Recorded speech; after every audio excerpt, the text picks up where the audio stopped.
More than merely a famous music star, George Michael was a legend. A genuine musical icon. He was adored all around the world.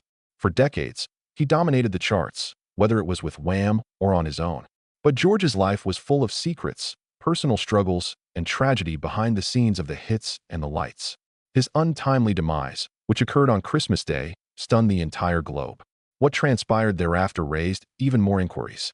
What made him feel so alone? In those last moments, what transpired as it actually did? His relatives have finally spoken out after all these years. Come with us as we learn the details that George Michael's family have finally come forward with regarding his death. Georgios, a young lad. Georgios Kyriakos Panayiotou came into this world in East Finchley, London on June 25, 1963. His stage name is George Michael. He was the sole son and the youngest of three siblings. Jack Panayiotou was born in Cyprus and was a restaurant owner. Leslie, his mother, was a ballerina from England. George grew up in a typical London house in the peaceful neighborhood of Kingsbury. After finishing junior school at Roe Green, he continued his education at Kingsbury High. Yoda and Melanie were his sisters. Family was important to George, and he had a strong bond with his mother. Actually, he did mention his Jewish grandmother, on his mother's side, later in life. However, she kept quiet about it all since her family lived in constant fear of reprisal during World War II. In a freak accident when he was 8 years old, George fractured his skull. He seems to have been rekindled by this injury. Later in life, he reflected on this time and said it was when his passion for music was born. Still, he had no idea he would become famous just yet. The family's relocation to a new town named Radlett marked the beginning of a new chapter. Things started to change when George enrolled at Bushy School. Beginning of the Wham. Andrew Ridgeley was a boy George met at Bushy School. As soon as they sat next to each other, they hit it off. Their shared aspiration was to pursue careers in music. Before Wham, George performed at restaurants and school parties, and he even began busking on the London Underground, singing songs by bands like Queen. He was also a DJ. Even before his name was known, he was in the music industry. He and Andrew were briefly in a ska band called The Executive with a few other pals, but they broke up soon after. The year 1981 saw the birth of Wham. Additionally, George legally changed his name to George Michael, an unforgettable name. Upon its 1983 release, the debut album Fantastic quickly became a UK chart topper. Songs such as Young Guns and Wham were fun and memorable. R&B and Tropicana Nightclub. Make It Big, their sophomore album, however, catapulted George and Andrew to superstardom on a global scale. Both the US and UK charts were dominated by the smash tune Wake Me Up Before You Go Go. Careless Whisper, Freedom, and Everything She Wants were subsequent hits. As George's first solo single, Careless Whisper, went platinum in nearly 25 countries. By the end of 1984, Wham published the holiday classic Last Christmas, which is a constant rotation on radio stations.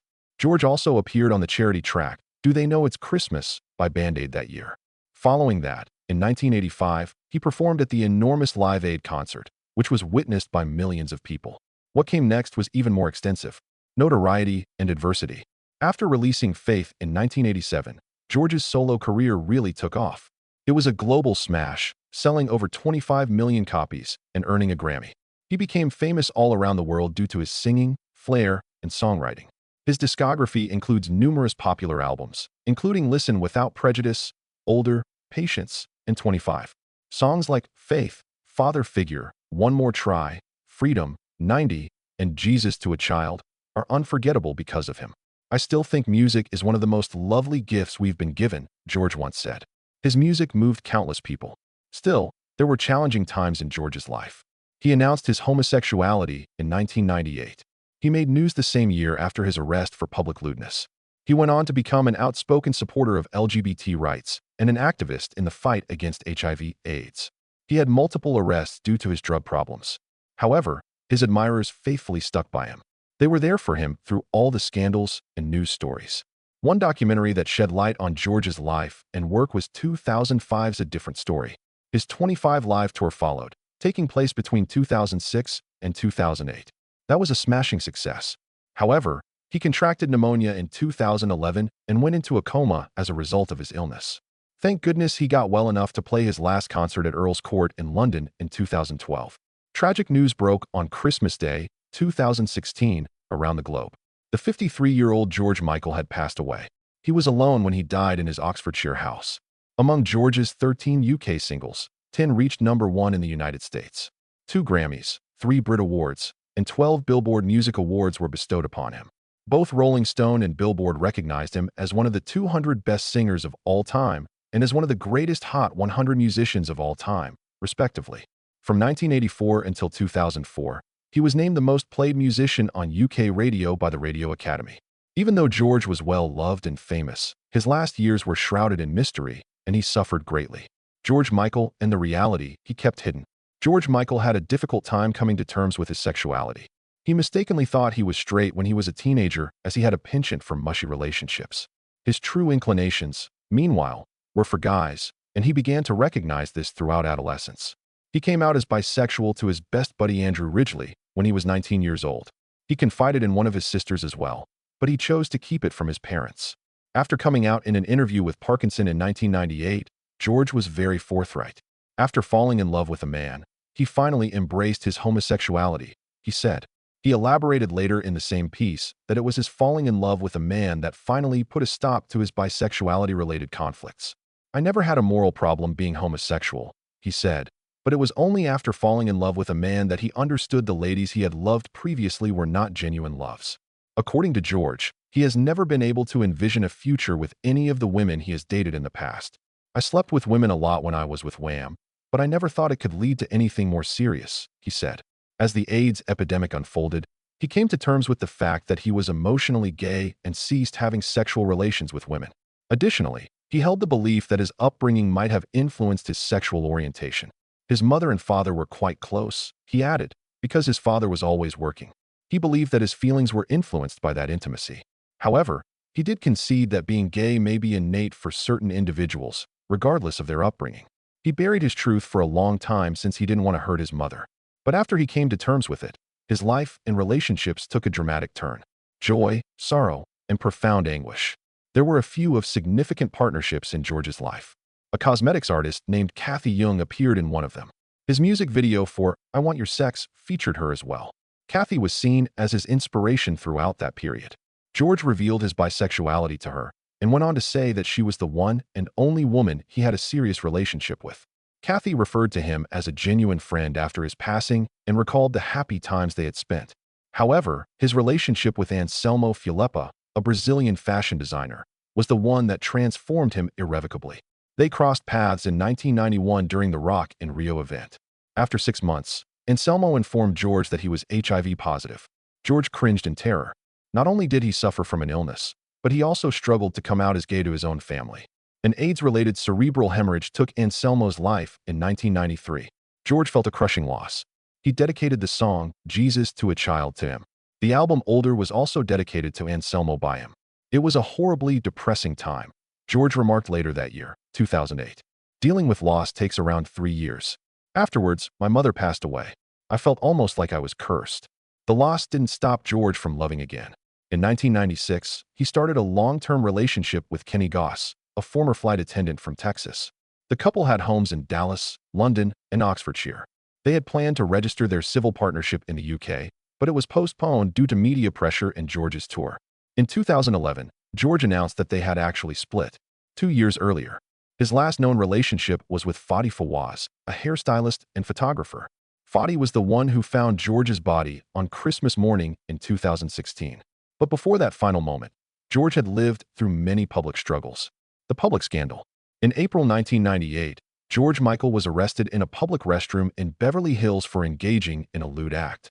It was a sting operation by an undercover police officer named Marcelo Rodriguez. George later joked in an interview, "I got followed into the restroom, and then this cop started playing this game, which I think is called I'll show you mine. You show me yours. And then when you show me yours, I'm going to nick you." After pleading no contest, George was fined and ordered to do 80 hours of community service. Not long after he released the music video for Outside, which made fun of the incident by showing men dressed as policemen kissing. Rodriguez sued George for $10 million, claiming the video and interviews had mocked him. The case was dismissed, then reopened. But in the end, the court said Rodriguez couldn't win emotional damages because he was a public officer. This arrest made George's sexuality public, but instead of hiding, he embraced it. In 2007, George admitted that hiding for so long had made him feel like a fraud. He also believed that the arrest happened because deep down he wanted to be free. However, the scandal followed him for years. And it wasn't the last time he made headlines for the wrong reasons: drugs, danger, and time behind bars. In 2006, George was accused again of public intercourse, this time in Hampstead Heath, London. He didn't deny it. He simply said it wasn't an issue between him and Kinney, his partner at the time. The same year, he was arrested for having Class C drugs. He called it "my own stupid fault" and was let off with a warning. Then in 2007, he was found asleep at a traffic light and charged with drug-impaired driving. He was banned from driving for 2 years and had to do more community service. A year later, he was caught again in Hampstead Heath with drugs in a public bathroom. This time he was cautioned for having Class A and C drugs. Things got worse in 2010. George crashed his car into a shop called Snappy Snaps in North London. It happened just after he returned from a pride parade. CCTV showed the whole thing. Police arrested him for being unfit to drive. He later admitted that he had been using cannabis and taking a strong antidepressant called amitriptyline. He pled guilty in court and was sentenced to 8 weeks in prison, a fine, and a 5-year driving ban. He served 4 weeks before being released. After the crash, someone even wrote the word "Wham" in the dent left in the shop's wall, making a sad moment feel even more surreal. All these incidents showed that George was fighting more than just fame. He was battling his own demons. Some days he laughed it off, and other days he faced the consequences head-on. But behind the headlines and courtrooms, there was a man who had loved deeply, lost painfully, and lived a complicated life under the spotlight. Struggles behind the fame. For many years, George Michael battled with drug use. His problems started showing in public when he was arrested for drug-related issues in 2006, 2008, and again in 2010. He openly talked about smoking too much cannabis. In a 2007 interview on BBC Radio 4's Desert Island Discs, he admitted, by 2009, in an interview with The Guardian, George revealed he had cut down, but even then he was still smoking 7 or 8 spliffs a day. Before that, it had been up to 25 a day. He also used sleeping pills, which made things worse. His lifestyle was taking a toll on his body, and over time, it showed. But drugs weren't the only issue. In 2011, things got serious when George canceled a concert at the Royal Albert Hall because he felt unwell. Just a few days later in Vienna, he was rushed to the hospital after chest pains. He was supposed to perform that night, but instead doctors found he had pneumonia. His condition got worse overnight, and he had to be moved to intensive care. At one point, he even slipped into a coma. It was a scary time. George needed a tracheotomy to help him breathe. Thankfully, after nearly a month in the hospital, he recovered and was sent home on December 21st. He later said that the doctors had saved my life and promised to perform a free concert for them as a thank you. After the coma, something strange happened. George spoke with a different accent.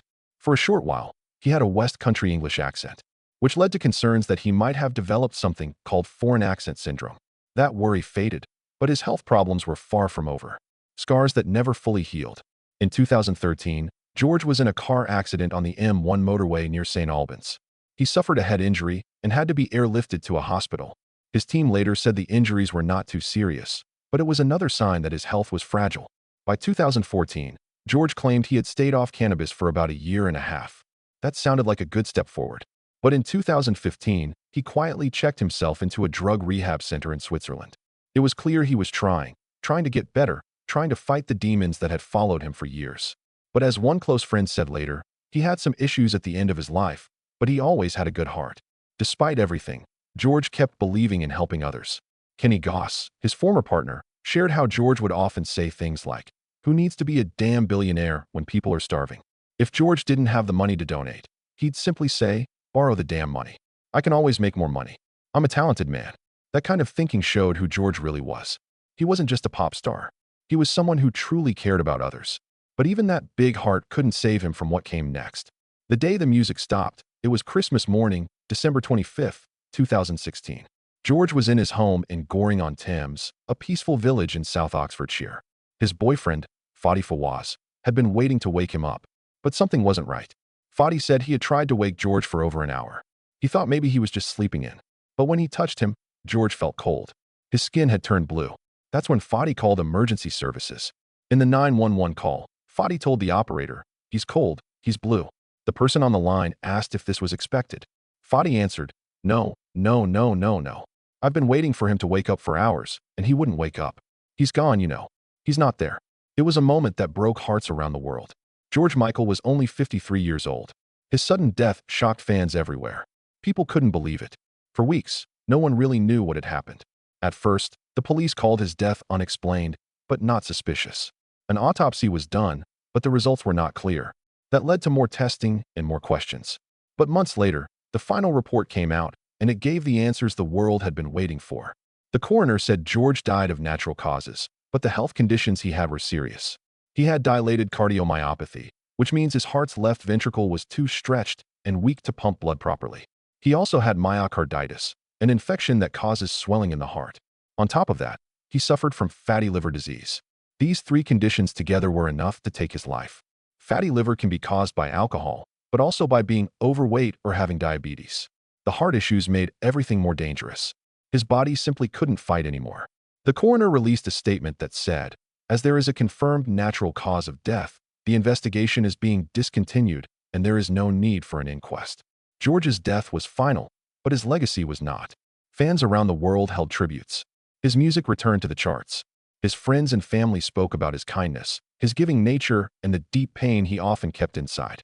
Fadi Fawaz posted on social media after the death, "The man who once ruled the airwaves, filled stadiums, and gave the world unforgettable songs had died alone, quietly, on Christmas morning."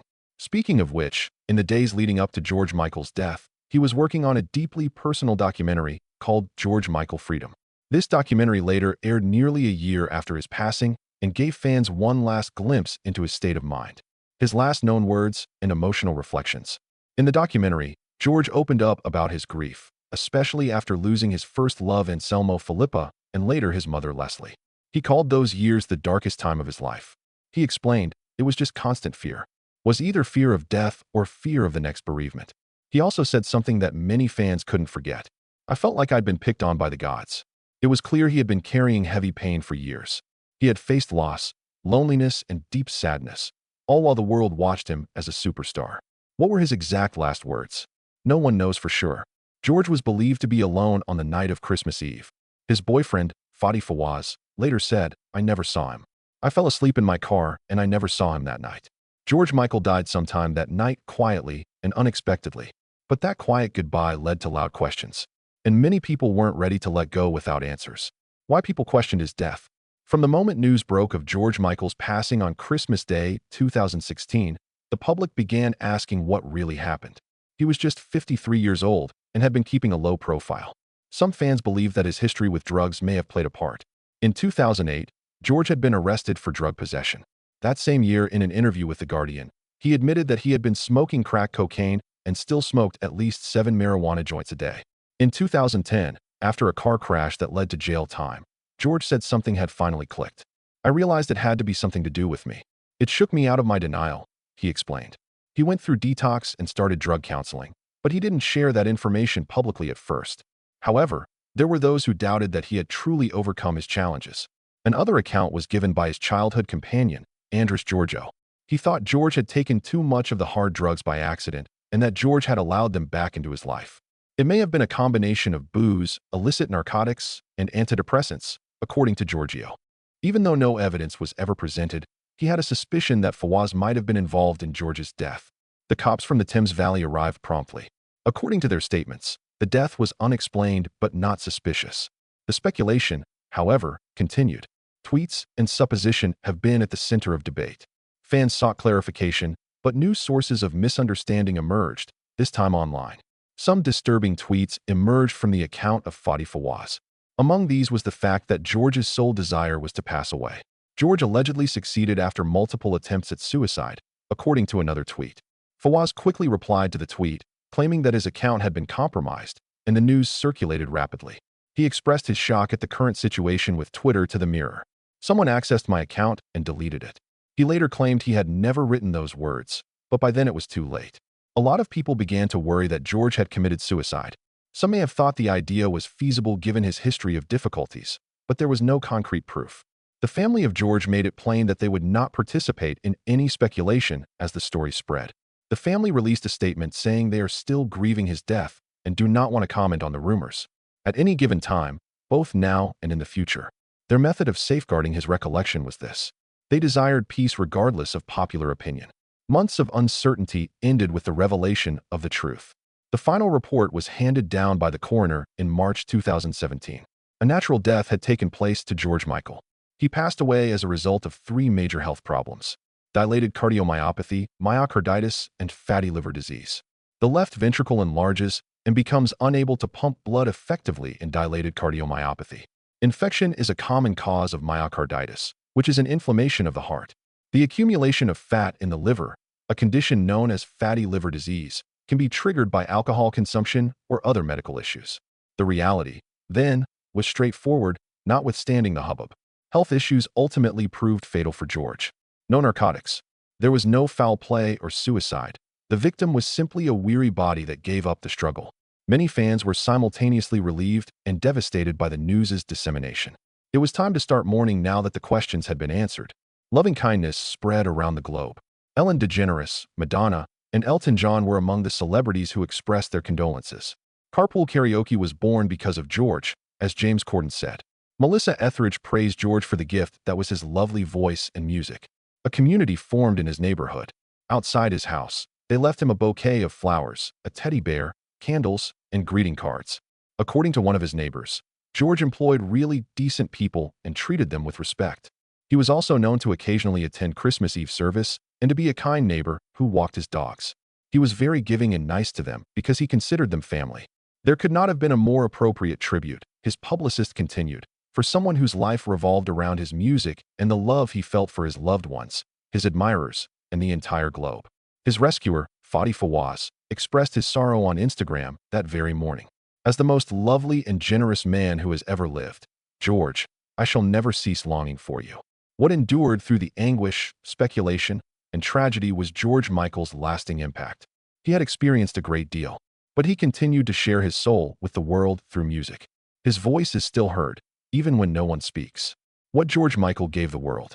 Many individuals didn't find out about George Michael's genuine generosity until after he passed away. He was a silent giver who helped people in need throughout his life. Without drawing attention to himself, he helped out numerous charities, gave free concerts to nurses, and volunteered at a homeless shelter. Many others felt moved to tears by a story about a woman's struggle to conceive. During her ordeal with in vitro fertilization, George overheard her on a talk show. He concealed his identity while sending her the funds. She later suffered a miscarriage, and he sent flowers as a gesture of comfort. But he shared in her joy when she had a daughter and didn't reveal his role in the pregnancy until after the fact. He was the most generous and compassionate man who did it all without seeking praise, according to Elton John, who paid tribute to him in 2017. His music is wonderful, but his humanity is what I will miss most about him. His music, of course, is equally timeless. By Wham. George's music continues to enjoy global acclaim, from his band classics to his solo efforts. Last Christmas was even based on his songs. His induction into the Rock and Roll Hall of Fame came in 2023. Ridgely, Andrew. George, according to his lifelong buddy and bandmate, would have been pleased. Was a supernova in a starry sky, according to Ridgely. Among his contemporaries, he had the most exceptional singing voice and songwriting abilities. Ridgely went back to the Swiss hamlet where they shot their final holiday music video in 2024. Using George's boyhood nickname, Yog, he added that being there again seemed empty without him. The good news is that we can now cherish Yogi's memory during the holiday season, he revealed. Rest easy knowing that the world will always remember the man who blessed it with his music and much more. Which of George Michael's songs resonates with you the most? Before watching this film, were you aware of his hidden deeds of kindness? What caught you by surprise the most? Let us know what you think by leaving a comment. Like, subscribe, and stay tuned for more amazing stories from the fascinating history of Hollywood. Catch you later.